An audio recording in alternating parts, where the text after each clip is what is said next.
Assalamualaikum warahmatullahi wabarakatuh. Salam bahagia Bapak Ibu Guru Penggerak. Perkenalkan, nama saya Heni Suhaini, calon guru penggerak angkatan 10 Kabupaten Majalengka. Di sini, saya akan memaparkan kesimpulan dan refleksi modul 1.1, refleksi filosofi pemikiran Ki Hajar Dewantara.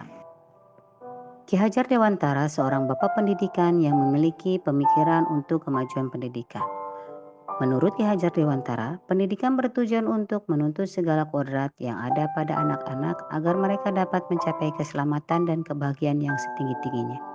Pendidikan itu hanya dapat menuntun tumbuh atau hidupnya kekuatan kodrat yang ada pada anak-anak, agar dapat memperbaiki lakunya, hidupnya, dan tumbuhnya kekuatan kodrat anak. Pendidikan dan pengajaran adalah sesuatu hal yang berbeda dan tidak dapat dipisahkan. Pengajaran adalah bagian dari pendidikan, sedangkan pengajaran merupakan proses pendidikan dalam memberi ilmu untuk kecakapan hidup anak baik secara lahir maupun batin. Ki Hajar Dewantara mengibaratkan pendidikan seperti seorang tukang kebun ataupun petani yang memiliki tugas hanya merawat tanaman sesuai kebutuhan dari masing-masing tanaman, agar menjadi tanaman yang tumbuh dan berbuah dengan baik tanpa harus menuntut tanaman yang ditanam menjadi tanaman yang berbeda. Indonesia adalah salah satu negara yang memiliki sosiokultur di mana norma sosial dan budaya yang sangat erat dan bisa dijadikan bahan ajar. Bahkan menurut Ki Hajar Dewantara menjelaskan bahwa dasar pendidikan anak berhubungan dengan kodrat alam dan kodrat zaman. Kodrat alam berkaitan dengan sifat dan bentuk lingkungan di mana anak berada, sedangkan kodrat zaman berkaitan dengan isi dan irama. Artinya bahwa setiap anak sudah membawa sifat atau karakternya masing-masing. Jadi sebagai guru kita tidak bisa menghapus sifat dasar tadi.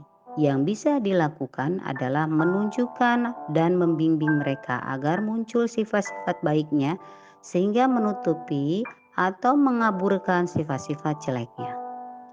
Pada proses pembelajaran, sebaiknya kita melihat keinginan anak untuk bermain, karena kodrat anak selalu ingin bermain.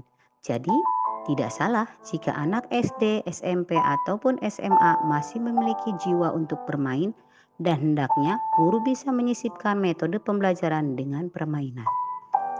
Apa yang Anda percaya tentang murid dan pembelajaran di kelas sebelum Anda mempelajari modul 1.1?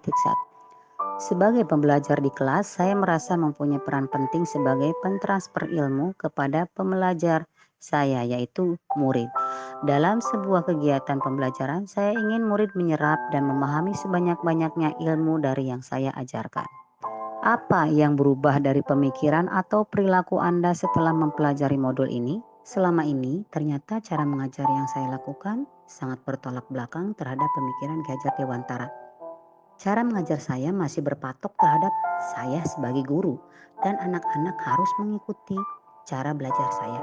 Padahal Ki Hajar Dewantara berpendapat anak itu bukan seperti kertas kosong yang harus diisi oleh saya atau pendidik sesuka hati.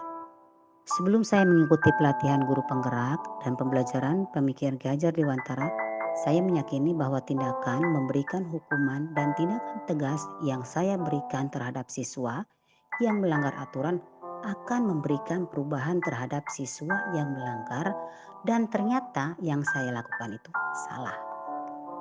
Di sini saya mulai menerapkan pemikiran Ki Hajar Dewantara dengan tidak langsung memberikan hukuman kepada siswa, tetapi lebih sabar dalam membimbing dan berusaha menciptakan proses pembelajaran yang menyenangkan melalui berbagai media pembelajaran yang ada.